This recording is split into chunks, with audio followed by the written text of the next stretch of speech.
Hello, and welcome to the first episode of Westmarch Workshop. Hi-oh! So, thank you everyone for coming out and joining us. This is obviously our first episode of Westmarch Workshop, and try saying that one 10 times fast. A lot harder than you think until you actually go through and start talking about it when We you're built a recording. tongue twister into the title of the show. That's how you know it's going to be good. There you go. We're going to be starting up. This is our new weekly podcast. We are going to obviously bring you the news and coverage about what's going on in the world of Diablo. What's happening in Sanctuary. We'll also be talking about, what it is that we're doing in the game, our goals, how we feel about certain changes or the direction that they're taking the game. We're also going to be looking for feedback from you all, because one of the great things in Reaper of Souls is that the new itemization system is just opening the door to everything.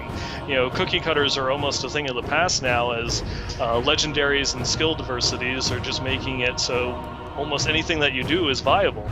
And that's led to a lot of people being, well, where do I go next? I found this item, or I saw this really cool skill I want to use.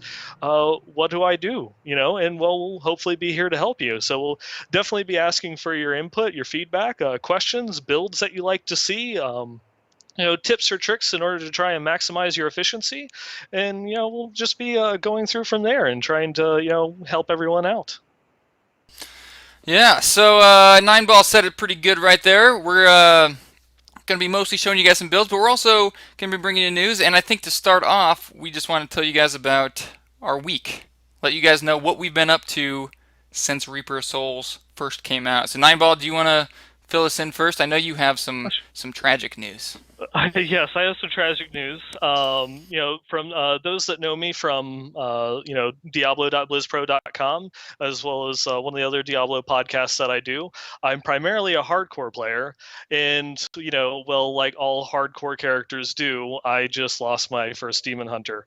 Or not my first demon hunter, but my first 70 demon hunter over the weekend. It was very annoying death. Very, it's like one of those ones that almost kind of feels cheap, but you get over it, you move on. I was just getting into Torment for the first time. I'd gone from 300k damage to 500k in one evening, threw on like 30% extra lightning damage, had an amazing Stone of Jordan drop, and it's like, okay, I'm ready for Torment 1. And then the Armored Destroyers in Act 4, an elite pack just dropped down on my head, and I died. Not even an attack, not an arcane beam or anything like that. Just one-shotted, flat out. I didn't even know that did damage. Did you know that did damage? The jailer antics? Not the jailer. Just them spawning. They wow. come in, from the sky, and they kind of then come out. They have the immunity for like the half second. I never even noticed. Oh man. Before. Yeah. It seems like they've. I was talking to Wyatt Cheng at BlizzCon, and they said they're making a lot of things unavoidable that used to be avoidable. So like Desecrate used to take a while to do damage, and now it does damage immediately. And Frozen Orb and Jailer now do damage. Frozen Orb used to, but now it does before it even goes off. So yeah, I think they just really want to force you to have a certain level of toughness before doing certain difficulties. They don't want to make it so that you can just avoid all damage by dodging well enough. Yeah, and that's one of those other ones where it's you mentioned them adding the damage onto the jailer and such. What is it? The winter moths, the things that no one even cares about, the little electric bugs out in the northern highlands in Act 1. Yeah. Their damage got buffed by 500% from what they were in vanilla. And so if you get an elite pack of those on a relatively high torment level, they really start to hurt, even if you have high levels of toughness. So it's something to definitely keep an eye out for. It's still going through. It's one of the experiences of being a hardcore player, things that other people might not have encountered, or things that you just haven't read yet. You kind of come across things, and it's a surprise. Going into the Malthael fight for the first time, I went in ignorant. I purposely didn't look up any strats or what the fight was beforehand, because it just, I want to see, am I good enough to react? Thankfully, I didn't die then. But it's just, it's part of the fun, because you don't know what to expect, and your death literally could come around any corner. So it's definitely is an experience. But Besides that, I got my Crusader to 70. I kind of been playing him, and well, obviously now I've got a level 14 Demon Hunter that is making the journey again. But what about you? What have you been doing since launch? Let's see. Of course, at launch, we were both at the Reaper Souls launch party. That was a lot of fun. That was the first time me and Nineball actually got to meet in person. That Yeah, was pretty yeah, cool. because I think at BlizzCon I saw you as you were finishing a conversation with Wyatt Chang, and then I saw your back as you walked away. I was like, that guy's really tall. That's probably Archon. Yeah, I guess second time being near each other in real life, and first time Yep, actually meeting. there we go. Yeah, so I hit 70 at the launch event, and then when we got back, I just wanted to, farm as efficiently as possible. And I knew my viewers were more in tune than I was at that point, and so I just relied on them. Like, what's the most efficient way to farm? Because unlike Nine Ball, fun is second on my priority list, right after Oh, efficiency. Efficiency first. Fun can joy wait. kill. I guess I don't like it either. It's just what happens when I play games like this. But yeah, right away I got pretty lucky. I got a bottomless potion of the leech. So Oh, everyone's super jelly of me because I got a legendary potion. It was my first legendary drop after getting home. Uh, that's not bad. yeah, It's the you got it level 70. yeah. Right after I hit level 70, first thing I did after killing Mathael was kill the butcher, and he dropped legendary potion of the leech, bottomless potion of the leech rather.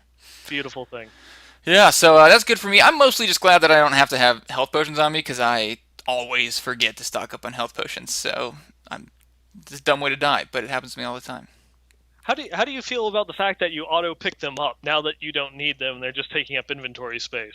Yeah, I it's a little annoying. As soon as I get back to town, I open my inventory and then auto drop them on the ground. By auto, I mean I drag them onto the ground. But yeah, like 20 gold a piece. They're not really worth it to sell. No. So yeah, I don't know. I guess I would have liked that system a lot if I didn't have a legendary potion. Hmm. So maybe there's like a checkbox in the options. Yeah. Or what do you think? Like one of the things they're going to be adding future in the game that they talked about in the beta was making, um, all of the crafting materials have its own inventory. What if they made potions like that, where it didn't actually take up something in your bags and was just its own counter down there with blood shards? Yeah, I'd like that a lot. And they talked about doing that. They talked about making the crafting mats currency, and yeah, I think that could be a lot better. I'm all for like auto picking up stuff and not taking up inventory space. I know some people like managing inventory space, but I like to keep things simple. I guess I'm pretty lazy. The good old inventory Tetris. Yes, yes. We were talking earlier before the show. There was a forum post of someone complaining about all the things Diablo 3 doesn't have, and one of those features, of course, was inventory Tetris. I have many fond memories of inventory Tetris in Diablo 2, and that but that I fully understand that is all rose-tinted glasses. And I'm very thankful that they did not bring it back. Yeah, you can hardly call it Tetris. You don't have nearly as many shapes as Hmm. Tetris, right? You're pretty limited there. Yeah, you've got no L's. Yeah, They're all you squares always and need an L, and there's no L. yeah, exactly. No, but yeah. So I got a legendary potion, and then we started farming. Started farming rifts because I thought rifts were like the way to go, but quickly found out that you can get legendaries faster doing normal bounties. At least if you need the legendaries that drop from bounties. Hmm. And so we did that for a while to get some beginner legendaries. We did some testing between like Torment 1 rifts or Torment 1 bounties and normal bounties. Turns out right now it's just worth it to play on normal, which kind of sucks. We did that for a while, and then after they buffed the Torment drops, which I think we're gonna talk about in a little bit, we started playing on we started doing rifts instead. And then just yesterday decided that we were gonna go and get a Hellfire ring. And actually, let me show you. I have to show you guys this Hellfire ring. So let me just switch over to the gameplay stream here because it is it was so depressing today. I was so excited to get this Hellfire ring. It took us forever, and and we finally got it. And I said, you know what? I'm going to show the viewers first. You guys give it a score 1 to 10, and then I'll look at it. It's And a doozy. I knew I was in trouble when I started to see just nothing but ones going down the screen. So it's got 444 vit, 383 armor, chance to deal 19% area damage, and 1554 life on hit. It couldn't be much worse. And yeah, I don't even think I'm gonna re-roll one of the stats. It's just not quite there. So Nope. no, Not gonna work. And maybe if it had at least rolled int, you know. Yeah, yeah. Just a stat would have been nice, but yeah. And then Mikey was playing with me, one of my viewers, and he got a ring that was only a little bit better. So we're still farming keys. We're gonna keep going until we get a usable Hellfire ring, I think. But yeah, that's where Well, I am now. best of luck in that endeavor. Thanks. Yeah, it takes so long. Now that there's not a difficulty where you're guaranteed a legendary drop, it can be a while before you get that Hellfire ring. Yeah. But speaking of you're testing out with the different difficulties and the efficiencies of farming. I guess let's jump into some of the news this past week. Obviously the game is finally out. Yay! Yes. But there's been a relatively small number of hot fixes, but they've had some major ramifications on the game. The most actually starting before Reaper Souls even launched. They made the changes to Torment difficulties where they pushed all class sets into Torment only, so you can't actually farm them up in normal anymore. And then just this past week they did even further, where they upped the drop chance of legendaries in Inferno, or here I am, so Inferno difficulty. In Right. Torment higher, to try and give people more incentive to play Torment because, well, as you're just saying, normal was king. Yes. Yeah, and I think for bounties it probably still is, unfortunately. Yeah, it's just a really weird. I would love to talk to one of the devs about this because it's a weird idea that if you go up difficulties in Nephilim rifts, then all your drops are increased. But if you go up difficulties doing bounties, then it's only the drops you get while you're killing mobs. Not the cash seem to be exactly the same regardless of what difficulty you farm them in. And so yeah, it seems to be an issue right now. I hope they do something to resolve it.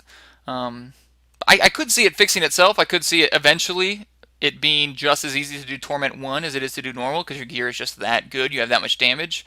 So I don't even know. Maybe that's what the devs are thinking. Maybe it'll fix itself. But right now, we've been sticking to rifts because we don't want to do normal bounties. And yeah, since the change, I feel like doing Torment rifts is fairly comparable to doing bounties. And it's so easy to get fragments right now. You can do nothing but rifts. But I don't know if you went to the forums or were tapped into the community at all after they made the change. But from my end, it seemed like all the players were saying that the drop rate had either not changed at all or had gotten lower since the change. Really? Which I don't think it actually happened. That'd be really weird. But it just goes to show you Yeah.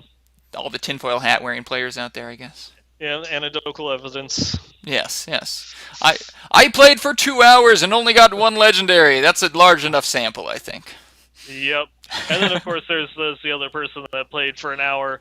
They got 7 legendaries, but they're not posting on the forums, so you don't get to hear voice. They're still playing Diablo. They want to get more legendaries.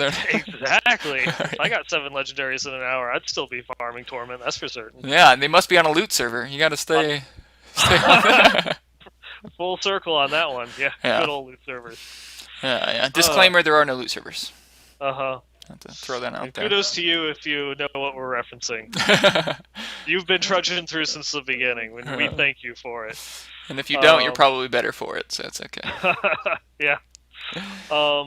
But I know I've written about this topic a little bit, and I'm really for it. I know there was a lot of people that were complaining, especially when they switched the class sets to Torment only, because they were kind of like, why are you nerfing my fun? Why are you going through and dictating how I play the game? And I can see their point, even though I don't agree with it.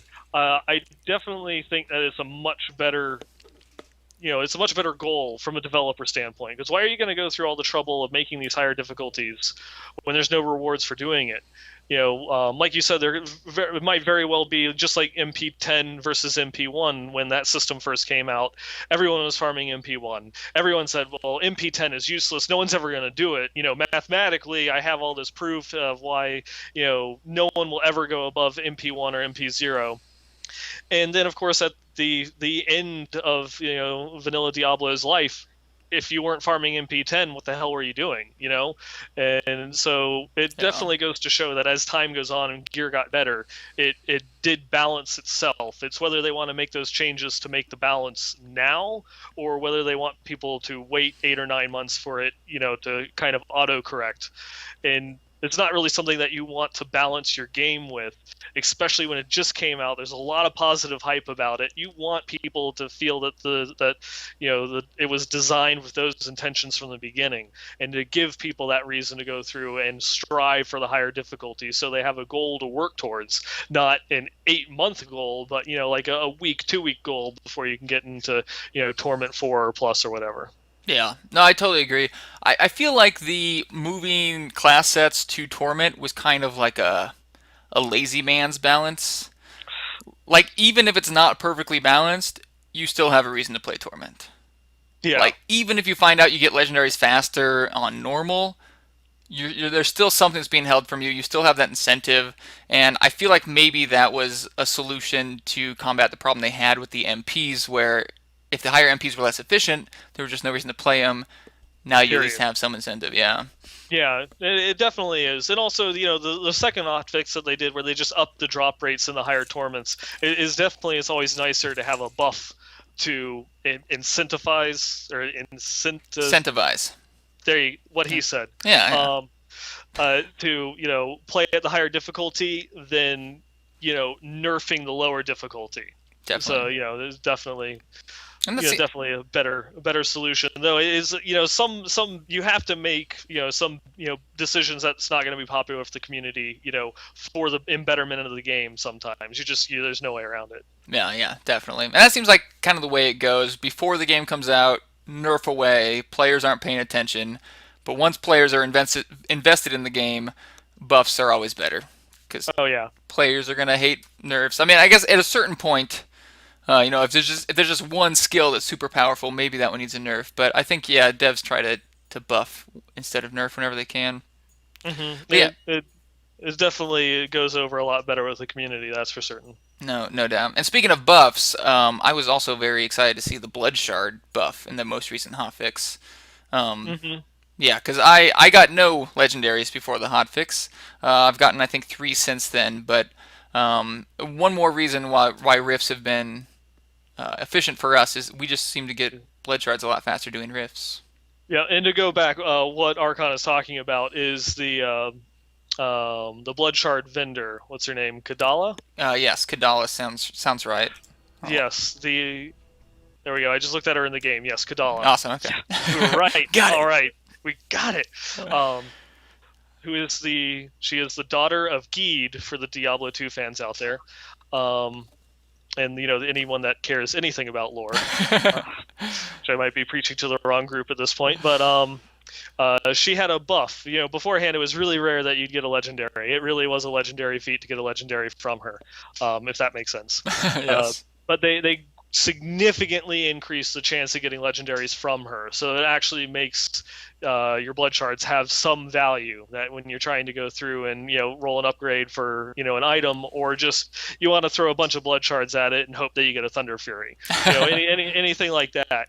So Yeah. now you actually have a fair expectation. If you're going to go in with the cap, I think is 500 blood shards, you're probably going to get a couple, if you spend all of it on Oh, you think? rolling it. I believe 500 is the cap. Oh, yeah, 500 is definitely the cap. I've Yeah. been getting about one legendary. I'd say 1 or 2 legendary for every 1,000 blood shards. Oh, really? Okay. But I've had. I guess this is going back to the anecdotal evidence. Is I had a couple friends that they all burned through 500, and I think the fewest was 2 that they had got. wow. Yeah. Yeah, I would say it's pretty safe to say that they got lucky, just according to what viewers have told me and stuff. But it also could be that I got unlucky. Maybe it's just too soon to say. Could be. Now, do you know which Go. legendaries you can get from blood shards? Yes. You can get pretty much any legendary in the game with 2 exceptions. First one is, of course, you cannot get the bounty only legendaries. So things like the Thorns Bracers or the Gloves of Worship, the one that increases the Shrine buff from Act 2. You Yeah. can't get any of those, and you can also not get any of the Torment only legendaries. Even if you go into a torment game, and go and use all your blood shards with her, unfortunately that won't work. You're not getting any of the torment only, so no class sets or anything like that. Yeah, that makes sense. Still a pretty big pool of legendaries, I guess. Hmm. And if you guys want to see what legendaries you can get from caches, I don't have a link readily available, but it's easy to find on Google. There's only about like 4 to 6 legendaries per act, but you can look through them, pick which ones you want, and just farm those acts and get them fairly quickly. I find that caches have about a 10% legendary drop chance, maybe 5 to 10.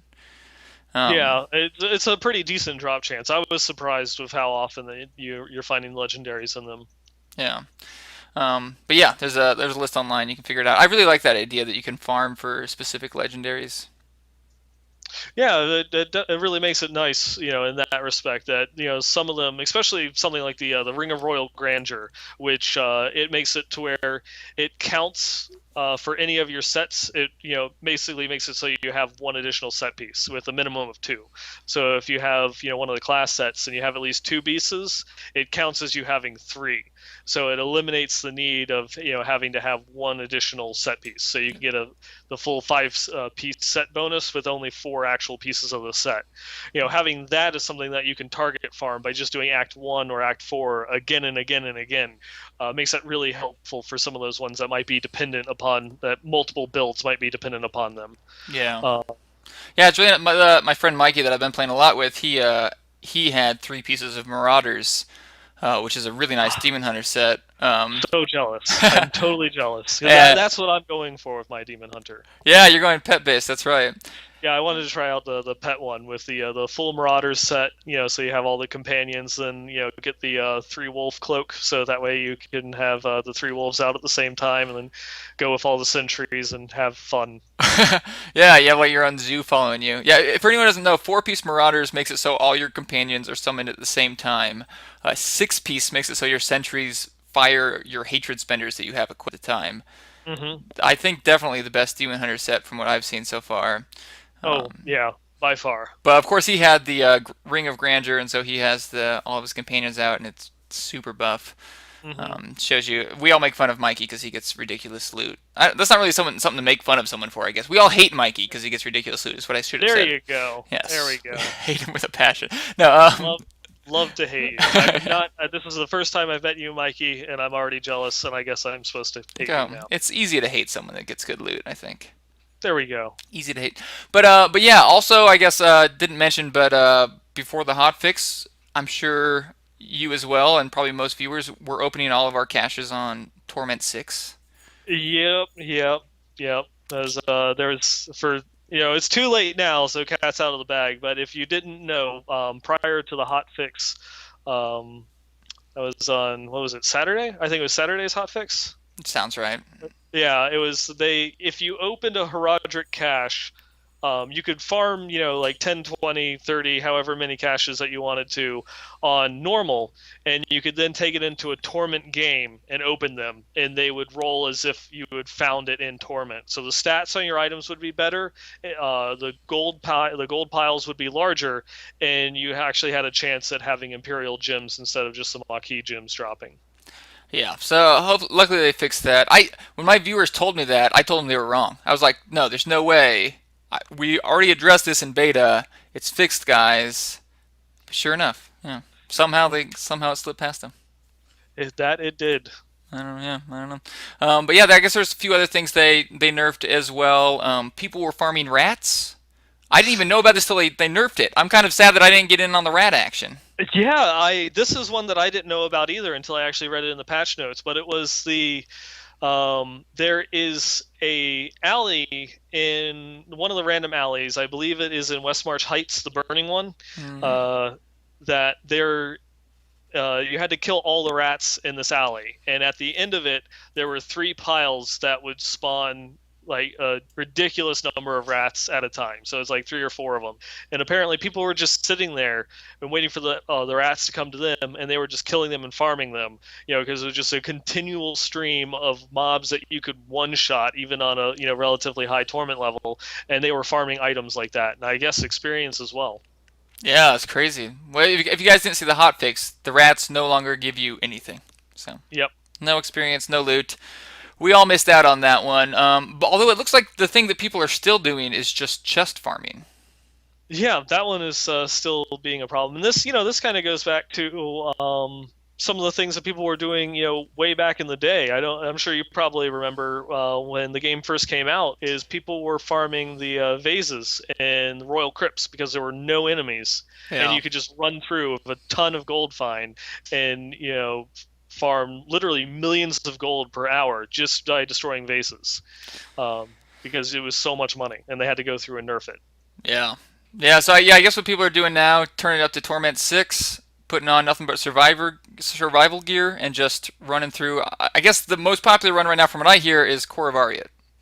Hmm. Just a quick run, few chests in there, and I mean it's boring, but it looks like it's the most efficient way, unfortunately, right now. So if you're like me and efficiency is on your priority list right above fun, then looks like you're stuck in Core of Ariat for a while now, because Uh-huh.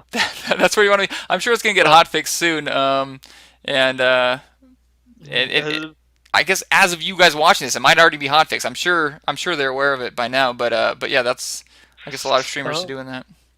yeah, and I mean that's one of those things that you don't expect to stay around for a while, but I can't stand it. If it's not fun, I can't do it.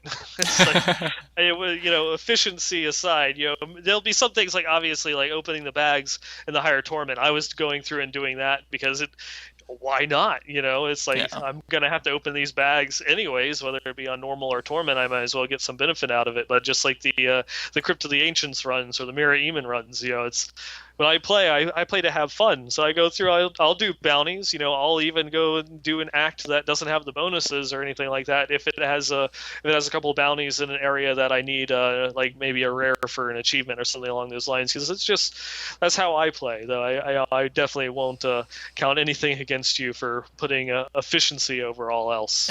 I think that leads to burnout. Yeah. Maybe that difference in playstyle has something to do with you caring about lore and me not caring at all, as well. Maybe, maybe. I don't. It's just some point in my gaming career. I think around the time that I started getting into raiding in World of Warcraft. Hmm. Um, as soon as I learned the magic of min maxing, I was stuck. Yeah, yeah. I Again, it's like that you go. I don't want to talk about WoW for too much, but I guess I'm similar in that I play the spec that I like the most, whether it's the top Mm. one or not. But I take that spec and I will min max it to its potential and play that thing like So, like a god. So I can feel you on that one. so Meet you you were halfway. were you like the Shadow Priest running Molten Core? I was the demo lock. Demo. I've been playing a demo lock since classic. Everyone for this anyone that played a warlock back in classic, they're gonna remember 3021. Yep, that's Well, what I was running. I was 221 plus 2, if you even remember what that is. So that was mine. I was demo from the beginning, and I just don't look back. And if Uh, you armory right now, you'll find I'm destruction, but don't tell anybody. yeah, that's pretty funny. Well, yeah, I think the one other thing we want to talk about news-wise was the announcement that was made at the launch event, Yeah. which I think, unfortunately for Blizzard, didn't get out very well because the audio was so screwed up at the launch event, and they still haven't even released a transcript of the Q and Yeah. A.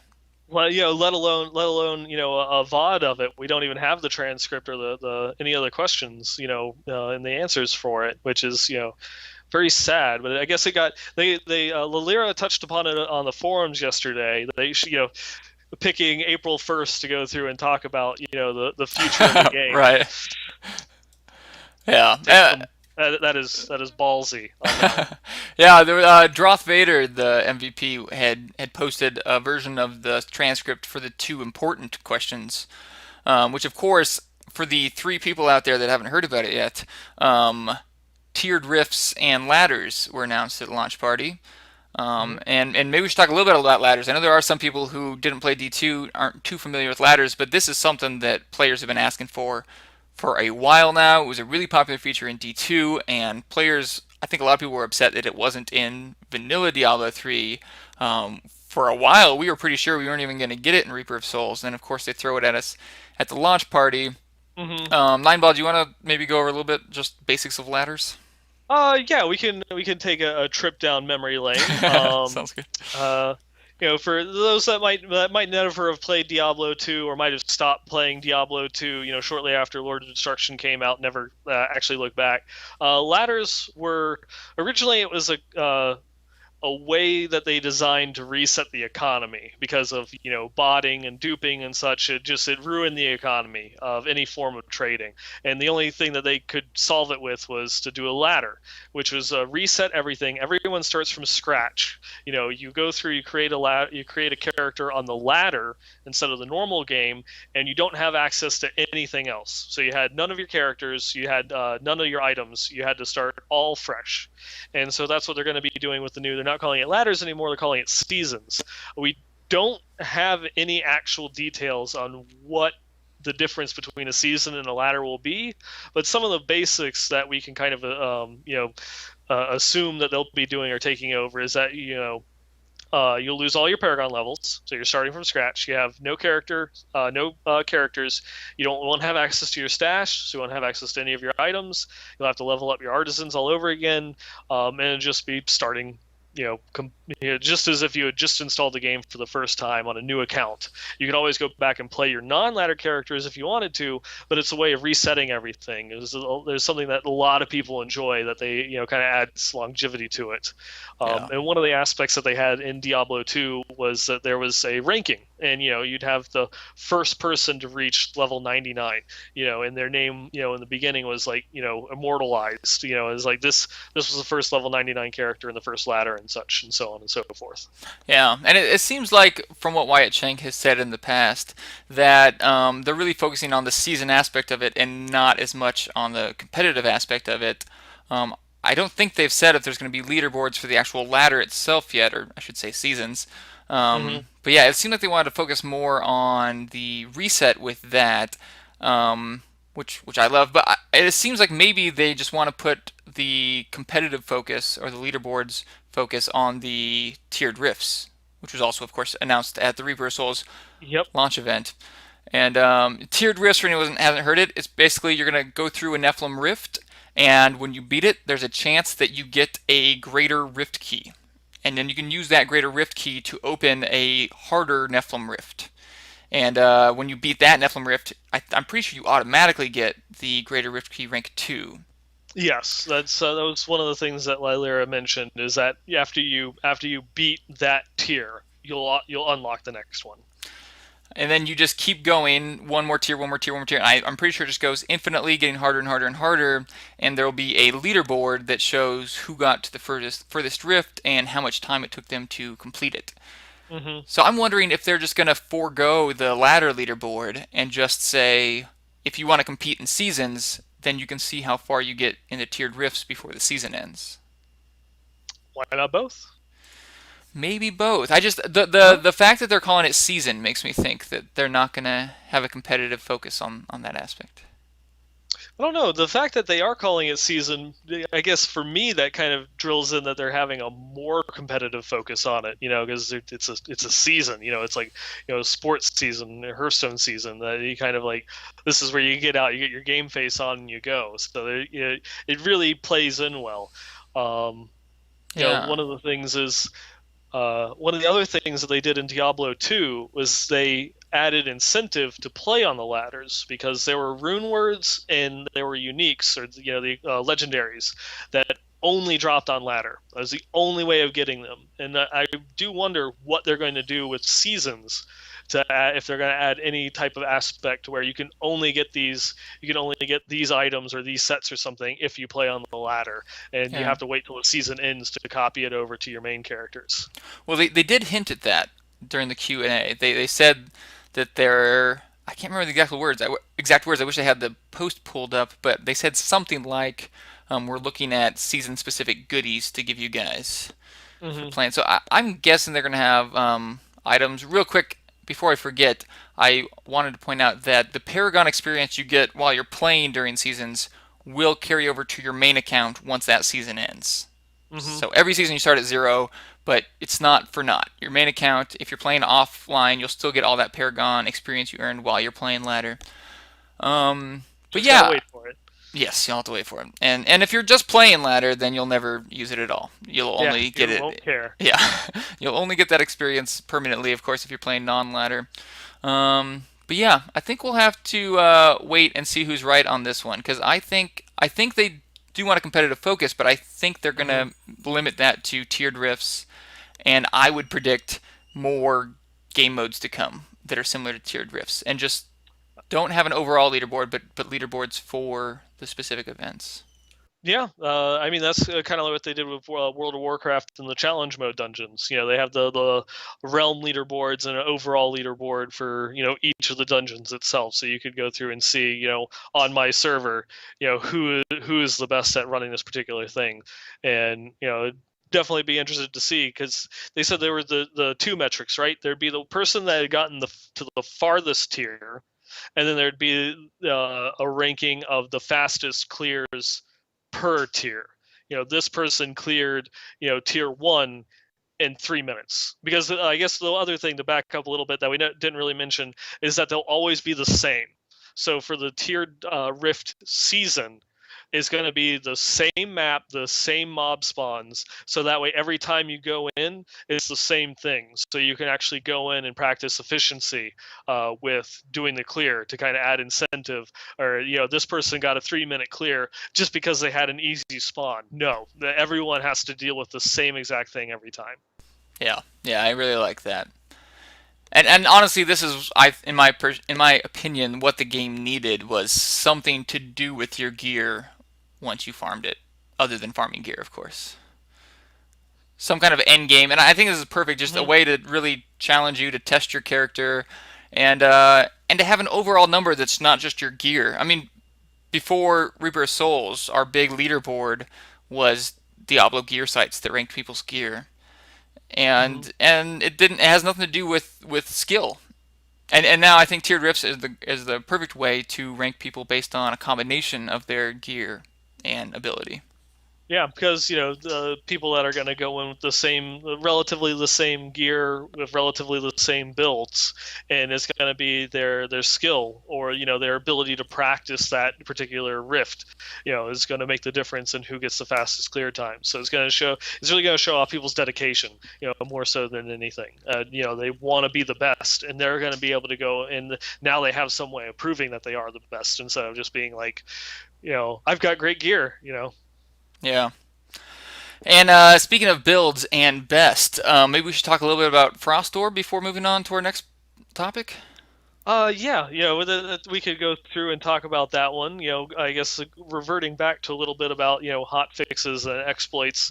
Although I guess it's not really an exploit. It's just really popular. As well, you're the wizard player. Let's have you talk about it. Okay, well, I'll go over to gameplay. Me and Nineball were just testing this right before the stream. I'll give you a little bit of backstory, full transparency.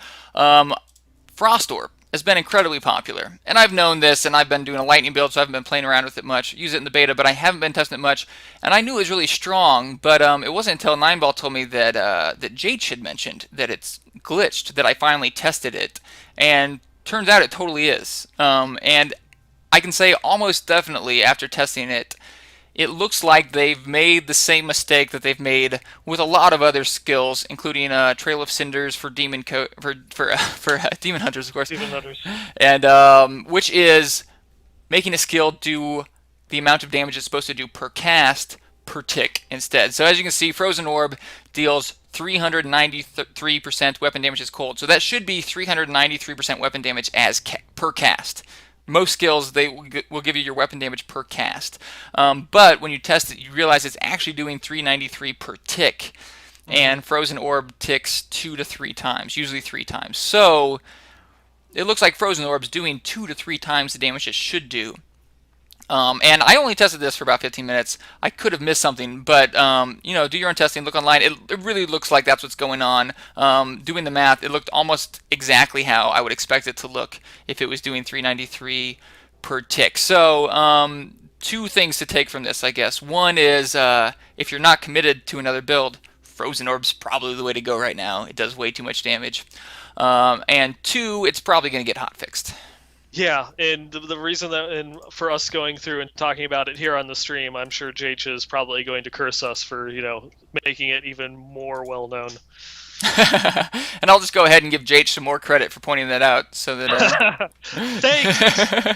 Yeah, thanks, Jake. Never would have said anything, but Jake gave us a heads up. So it looks like that's probably why all the wizards are using Frost Orb. It's just doing, or Frozen Orb, rather. It's just doing more than it should be doing. We were also going to show off a build, but I want to make sure. Was there anything else we wanted to do before we get to the build section? No. I think that's pretty much it. All right. I mean, we talked about news probably a lot longer than we wanted to. Yeah, we just got carried away, I guess. That will happen. There you go. Well, we were thinking during each show we want to show you guys at least one build.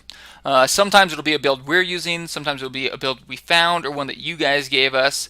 This time we figured we'd just show you the build I've been using since I'm streaming. It's kind of easy to show you guys this build, and in the future we'd love to take recommendations from you guys. I guess we don't have an official email address yet, right? Yeah, we didn't think that one out very well. Okay, we don't think much things out. We just go with it. No, flow. We'll get it going. So yes. We should probably get an email address set up so that way people can actually send us stuff. Yeah, so we'll set that up. For now, feel free to message me on Twitch, Archon the Wizard, or I'm trying to think. Is there another email address that would be useful? Twitter, of course, at 9ballgamer. Is that right? Yep, at 9ballgamer. Or at Archon the Wizard. We'll be listening on Twitter as well.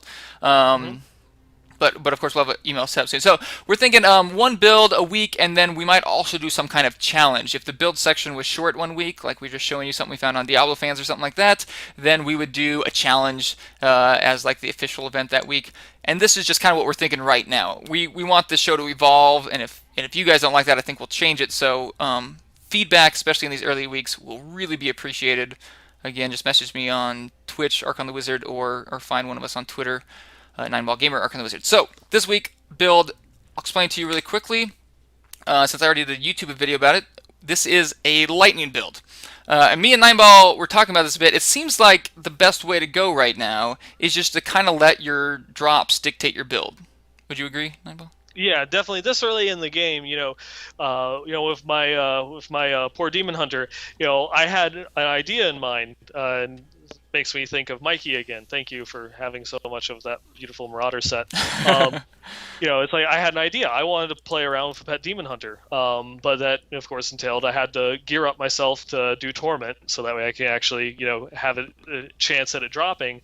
And so there's definitely a long-term goal, not something that's going to happen overnight. But my actual build itself was determined by a couple of items that I had drop with lightning damage on it. So it's like, well, I'm going to switch over to Elemental Arrow and use Ball Lightning because I have bonuses to lightning damage. What you have drop in the beginning is kind of going to determine what builds you play. Yeah, almost definitely. So when you first start, you're not going to have many game-changing legendaries. Do whatever build you want, but if you really get stubborn about what build you're going after, you're going to waste a lot of money and time enchanting things to change them to your liking, and you're going to really gimp yourself because you're not going to have the legendaries you need. I mean, I think it's fine to have an endgame build in mind, but for the time being, as you're going, really take a look at the legendaries you have, because there's some really good combos out there, and sometimes, even if you have to change up your build to something you don't normally play as, you can get a lot more efficient just taking advantage of those affixes. Mm-hmm. So for me, I found a lot of lightning stuff. I got lightning gear up the wazoo, way more than any of the elementals, so I went lightning, which I didn't mind. It's my favorite element right now. You see a little connection there. Yeah. The game's trying to tell us something. There you go.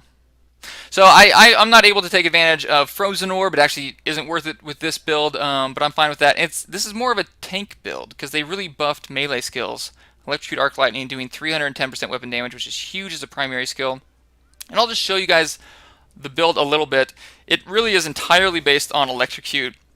It seems like there's a lot of builds out there right now that are based on one skill, because, for example, I have 40% bonus damage to Electrocute. So at that point, I'm just highly incentivized to buff Electrocute as much as I can. It's already doing the majority of my damage. It does more damage than Wave of Force, which of course is a resource spender, but I have it on there to give myself 15% extra lightning damage. And the build can do pretty good damage, despite the fact that I have under 1 million damage fully buffed. I'm at 956,000. fully buffed. It's 3 buffs on. Let me get my storm armor on there too. But I guess the bigger reason I like the build is because it's really good in groups. I have paralysis on, as well as a ring that does the same thing as paralysis, which makes it so lightning skills have a high chance to stun. I apologize for Yeah, that. I was just about to say, you've got that almost 20% chance to stun, so when you get into those groups, you're locking down everything, you know, kind of like what the old CM Wizards of old would do. You have it all centralized for people to come in and unload on. Yeah, and with the Weirdwood ring, it's actually almost 30% stun. Weirdwood ring does the same thing that paralysis does. And then the Fulminator has a chance to turn an enemy into a lightning rod to get some more lightning procs. I'm using Shocking Aspect on Storm Armor to get some more lightning procs. Electrify on Magic Weapon. Spark Flint doesn't have a lightning rune. But really just trying to hit people with lightning damage as much as I can. I have a good amount of toughness for a wizard. Let's see, unbuffed, I'm at 6.4 mil. Not huge, but more than most are running right now, just because I am melee. And does that take into account your passives? Because aren't you using Blur as well for that extra 17% reduced damage? I am using Blur, and you know what? I don't even know. Let's find out right now. I don't even know if Blur gets... If your toughness gets changed by Blur. Yeah, I guess it might, because bonus to... or reduction from melee damage does get factored in if it's on your gear. So let's find this out live. Let me get away from some enemies so I can actually change this out, and we'll see if my toughness gets changed when I take off that one passive. So while I'm moving, it's 6.4. It's higher when I'm standing still because of Unwavering Will. But when I take off Blur, yeah, it does go down. So yeah, okay. 5.3 completely unbuffed. So yeah, because I know there's some that, you know, will actually show the increase in toughness, and other ones, you know, won't. It's just, you know, it's like it's having an effect. You have to believe us. Yeah, and you know what? I'm such a noob. I don't know when they changed this. Blur decreases all damage now. Yeah, no, it's not just melee damage. I think they reduced it. It used to be 20% melee damage, and now it's 17% all damage. Yeah, I don't know why you guys are. I don't know why you guys are watching this podcast. I clearly have no idea what I'm talking about. But yeah, looks like Blur's better. No one used Blur before. Yep. Because you don't want to take melee damage. So yeah, that's a good change. I should have noticed that earlier. Yeah, I didn't notice it in early beta. I wonder if it's been since then, or maybe I just completely ignore Blur now. Who knows? But yeah, the build works pretty well. It's not going to work nearly as well if you don't have the Weirdwood ring, or, you know, bonus to lightning damage, bonus to electrocute. But it's a good example of synergy and skills. Take skills that normally wouldn't do much damage at all, and you know, you can double or triple the damage, getting the right synergy. And yeah, I think it's a good example of why it's important to go off your legendaries for your build, and not be stubborn about what build you're going for. Especially in the beginning, you know, you can go through and you can play the build that you want to, unless it's 100% dependent upon an item. You know, something like what is it, the Soul Smasher, the two-handed axe from the Act 5 bounties, that makes it so whenever you kill an enemy, it makes your life on kill damage do damage instead of healing you, and explode the enemy in a 20-yard radius. Yeah. I've seen someone that had that drop on their barbarian, and so they've been going through to try and, you know, find life on kill as much as they can. You've gotten, you know, some pretty decent crits, because it's like, I think 1,000 up to 1,000% damage off of it. It's pretty wow. Yeah, it's pretty fun. Completely useless against bosses that don't spawn mobs, but you know, it's fun for just going through and clearing rifts, you know. But just go with what the legendaries, you know, what legendaries you have drop. Make the most of it. You know, it might not be the one that you want, but it will help you get the one that you want by allowing you to clear more efficiently. Yeah, definitely. Yeah, it seems like you're always going to be saving up legendaries for builds you're not currently using. And really, I feel like it's kind of becoming more similar to World of Warcraft, which a lot of people hate. Don't make Diablo like World of Warcraft, right? Don't say that word. Don't say it, yeah. But in World of Warcraft, what ends up happening is you collect one main build, one set of gear that you're really good at, and then you have like off builds that you try out when you're not, you know, doing important stuff. And I think it's probably going to end up being the same way, because you really just naturally end up investing in whatever build you're using at the time, or whatever build you're committing to. Mm-hmm. But you don't want to throw away these really good legendaries that are for other builds. Definitely not, and especially just coming as a hardcore player, you want to hold on to like everything. What was the bad set shoulders? I can talk, I promise. Um, that you had dropped. You don't want to throw those away because even though they themselves are garbage, if that makes your 6-piece set bonus, Yeah. you're going to use it, because the set bonuses for a lot of the sets now are just they are insane, and the level of power or what they do for your character. So it Yeah. might be garbage for now, but you hold on to it for a couple weeks, and that's going to be your last piece until you can replace it, and you'll be thankful that you did. Yeah, definitely. I'm really glad they made that change too, making the set bonus affixes significantly better than regular legendaries. It seems like it was a move between making it so you can decide if you want to collect the set or not, or just use a few pieces, to either use this set or use something else. Like the Hmm. set's worth it if you have the set. Otherwise, it seems like most set pieces are pretty bad on their own, or at least mediocre at best. Yeah, some of them are. Mainly, it's because the set pieces themselves, with a very few exceptions, like the Donettas, the two-handed crossbow set, they have no bonus themselves. It's the only benefit you're getting is by wearing them together. So having just the one, unless it rolls godly, you don't really have a reason to use it until you get the second piece. Yeah. Um, that was one of the things that I'm actually surprised that they didn't, latch on to, because that was one of the core aspects of many of the Diablo 2 legendaries. I've been a longtime Diablo player, so when we start doing these podcasts, I am going to rant about things as they were. Um, I Not play. that I want Diablo 2.5. I completely love Diablo 3, but it's just taking a nod of where everything's come from. Yeah. That all most of those sets, they had, not only did they have the set bonus, but they had incremental bonuses.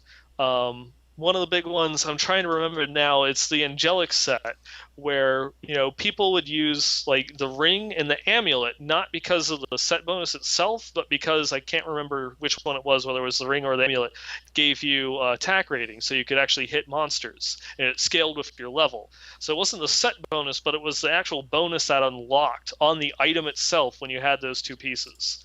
Um, Yeah, and that's a so pretty cool idea. if you just go through and you look up on the main site, the Danetta's Spite, those two crossbows, they have an individual fix on the item itself. And if they did something more like that, with the sets, they'd make it better if you're only using like one piece, or if you have the intermediary, between like the 2 and the 4-piece set bonus, when some little things like that.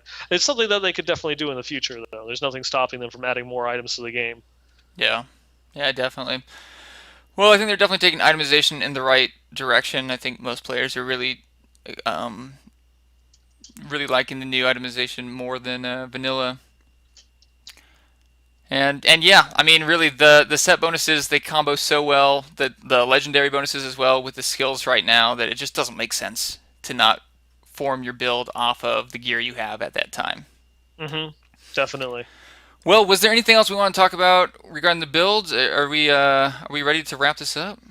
Yeah, because unfortunately I've got really nothing to show at the moment. That hopefully won't be a problem. I am leveling up a softcore character, so that way we can at least go through and play together on the stream if we're going to go through and show some things, and have a character that might not accidentally die the day before the podcast. There you go. Uh, Yeah. Go through and show things off. But that'll be fun, and I mean, that's also going to be something that we'll be talking about, since I am predominantly a hardcore player. When we do start talking about builds, or people start sending in suggestions, if you are a hardcore player, or you have questions about playing hardcore, or if you want to make a transition into hardcore, please send us your questions. I definitely would love to be able to answer them or help you out. And then I'll also talk about if there's certain things that might make a build, better for hardcore. What some of the skill alternatives that you might want to take for that. This is something that we'll be covering in future shows. Yeah, definitely. And Nine Ball's super active on Twitter, and I'm trying to be better at it. But Mhm. overall, we really want this show to be driven by you guys a lot. So we're really hoping you guys are down to give some feedback, builds, and challenges are something that we could use every week. If you guys have a build that's working really well for you, you think would be a good thing to highlight on the stream, feel free to send it. Again, Ark on the Wizard on Twitch, Ark on the Wizard, or at 9ballgamer on Twitter, and we'll have an email address soon, I promise. And our Twitter is, if you ever have any questions about spelling, our Twitter accounts are right below our faces here. Yes, if you can see the stream, it is written there. And yeah, so and as far as challenges, we're looking for things that me and 9ball could kind of go at each other with, who can come up with the best build, who can do this the fastest, things that we could show off on the podcast within, I would say, 15 minutes or so. So we're not taking up too much time. Any ideas, throw them at us. Any feedback would be great. We're going to really be tuning the show to what you guys like. And yeah, sorry. Definitely our first improvement for our second episode is we will have an email address for you to send those comments into. See, the show's already getting better. We're making improvements for you already. Who else can say that? There you go. So yeah, I think that's about it. Did we miss anything before we wrap this up, before we end it? No, I think that's it. Okay. That's it. Well, thank you guys so much for watching the pilot episode of Westmarch Workshop. It was a lot of fun. It went a little bit better than I thought it would, to be completely honest. And this guy was so worried. He's like freaking out beforehand. It's like, I hope we're not bad. You know, it's like don't worry, just let it flow. It'll go. And yeah. We talked for 40 minutes about the news. There you go. So I think it flowed. I think it flowed out nice and smooth, and hopefully we'll continue to do so. It'll only get better from here. Yes. So thank you again. Tune in next week. Westmarch Workshop, Wednesdays, 6 p.m. Pacific, 9 p.m. Eastern. Follow us on Twitter at Ark on the Wizard and at 9ballgamer. And we'll have some more builds, challenges, and news for you guys soon. Thanks for watching.